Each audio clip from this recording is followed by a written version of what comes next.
semuanya, perkenalkan nama saya Nabila Abdul Salsa Putri. Saya dari Program Studi Ilmu Administrasi Publik semester 3. Pada kesempatan kali ini saya akan menjelaskan mengenai konsep administrasi pembangunan, penerapan teori, serta hubungan antara pusat dan daerah dalam pembangunan di Indonesia.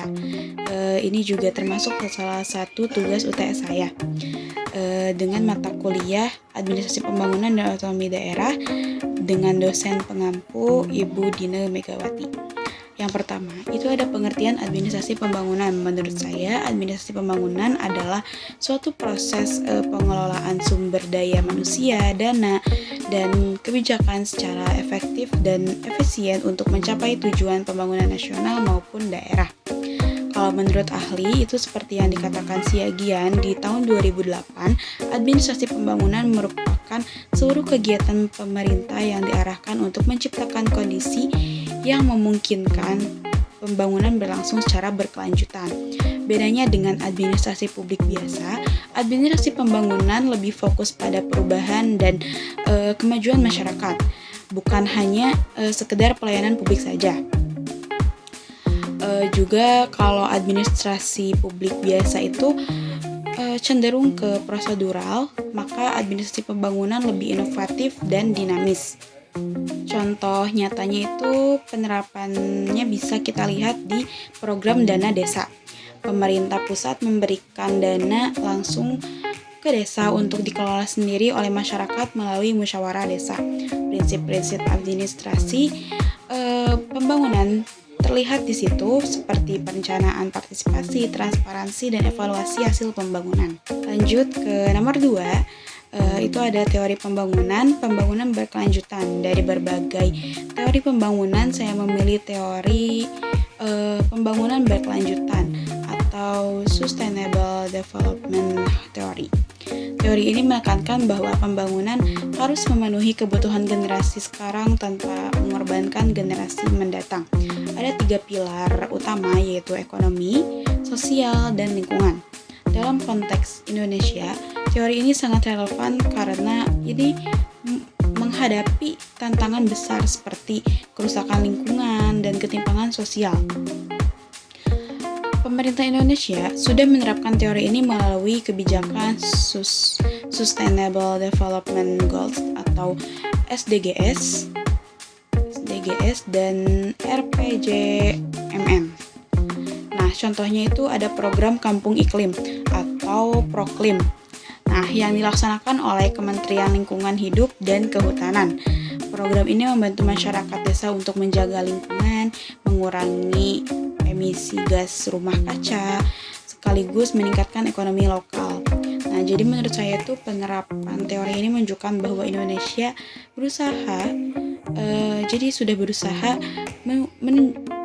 sudah berusaha menuju pembangunan yang seimbang, tidak hanya mengejar pertumbuhan ekonomi, tapi juga memperlihatkan aspek sosial dan kelestarian lingkungan. Selanjutnya itu nomor 3, ada perbedaan perencanaan pembangunan nasional dan daerah. Selanjutnya tentang perbedaan perencanaan pembangunan dan nasional dan daerah. Perencanaan nasional disusun oleh Bappenas dan bersifat makro, mengatur arah pembangunan seluruh Indonesia. Dokumen utamanya seperti RPJP nasional, RPJM nasional, dan RKP.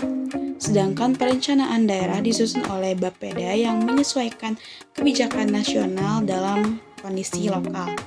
Dokumennya yaitu RPJP daerah, RPJM daerah, dan RKPD. Contohnya itu pembangunan jalan tol Trans Jawa merupakan proyek nasional. Nah, sedangkan pembangunan jalan kabupaten Pasar Rakyat itu termasuk dalam proyek daerah.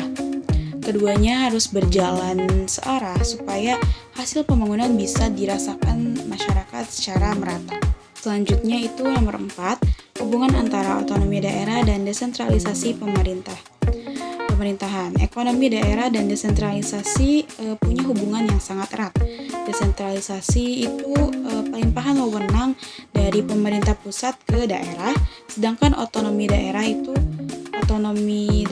adalah hak daerah untuk mengatur dan mengurus rumah tangganya sendiri. Tujuan utamanya agar daerah bisa lebih mandiri dan pelayanan publik bisa lebih dekat dengan masyarakat. Nah, sebagai contoh konkretnya bisa dilihat di sektor kesehatan, pemerintah daerah memiliki kewenangan untuk mengelola puskesmas, posyandu, dan layanan kesehatan sesuai kebutuhan lokal. Jadi masyarakat tidak perlu menunggu kebijakan pusat untuk mendapatkan layanan dasar. Dari sini juga bisa dipahami bahwa pelaksanaan otonomi daerah sangat membantu meningkatkan efektivitas pelayanan publik, mempercepat pembangunan, dan menumbuhkan kemandirian ekonomi daerah. Dan next, di pertanyaan yang terakhir atau jawaban yang terakhir itu di nomor 5, hubungan pemerintah pusat dan daerah dalam keberhasilan pembangunan. Dalam pembangunan, hubungan antara pemerintah pusat dan daerah sangat penting. Pusat berperan membuat kebijakan dan menetapkan standar nasional, sementara daerah berperan melaksanakan dan menyesuaikan kebijakan tersebut dengan kondisi masyarakat lokal. Kalau koordinasinya baik, pembangunan bisa berjalan efektif, tapi kalau tidak sinkron bisa menimbulkan tumpang tindih program atau pemborosan anggaran. Nah, sebagai contohnya itu ada program Keluarga Harapan (PKH) berjalan efektif karena pemerintah pusat dan daerah bekerja sama dalam pendataan penerima bantuan. Namun di sisi lain juga ada contoh di mana koordinasi tidak berjalan baik, seperti proyek infrastruktur yang tumpang tindih antara kementerian dan dinas daerah sehingga menimbulkan keterlambatan dan pemborosan. Dari pengamatan yang saya lihat itu koordinasi pusat dan daerah akan berhasil jika komunikasi, sinergi, dan pengawasan dilakukan secara transparan dan konsisten. Oke, mungkin itu ya semua pertanyaan dari 1 sampai 5 sudah saya jawab. Sebagai penutup, dari semua pembahasan tadi dapat disimpulkan bahwa administrasi pembangunan bukan hanya teori di atas kertas, tetapi sesuatu yang nyata dan sangat penting untuk kemajuan bangsa. Pemerintah pusat dan daerah harus bekerja sama dengan prinsip transparansi, partisipasi, dan akuntabilitas agar pembangunan bisa berkelanjutan dan dirasakan langsung oleh masyarakat.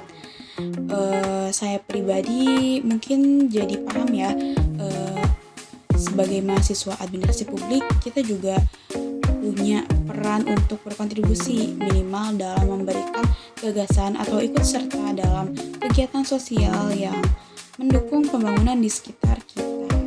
Mungkin cukupkan saja ya refleksi pribadi dari saya, juga semoga bermanfaat bagi pendengar juga yang menonton. Mungkin cukup sekian dan terima kasih. Wassalamualaikum warahmatullahi wabarakatuh.